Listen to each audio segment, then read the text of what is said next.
The Living Saints in Warhammer. Bretonnia is a faction that has some of the strongest cavalry in all of Warhammer, and the strongest of all of them is the Grail Knight.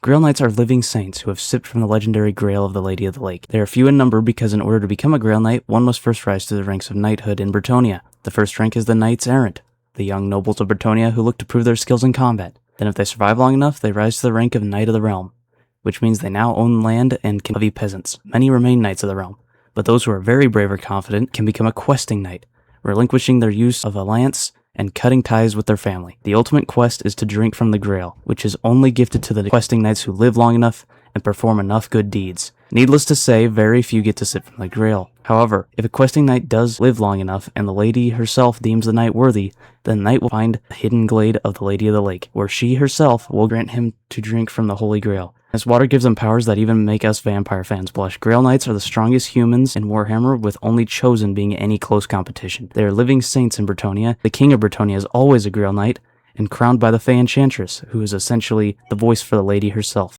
Now they sound pretty badass, right? Well, this gets thrown out the window in the end times when the Fey Enchantress just gets kidnapped easily by Drake and handed over to Manfred and Arkin to be sacrificed to revive Nagash. Then, to make things worse, some of the biggest mysteries in Warhammer were revealed. First, the true identity of the Green Knight, which turns out to be Gilles Le Breton, the first king of Bretonnia, which is just lame and stupid. Then it gets worse when the Lady of the Lake's identity is revealed. She turns out to be nothing more than an elven goddess who was giving the knights her elven bathwater because she was sad that she could not create a race of her own. But as I always say, if you do not like the end times lore, and I cannot imagine anyone who thinks this lore was good, then simply do the smart thing and retcon it from your mind like I do with this foul abomination.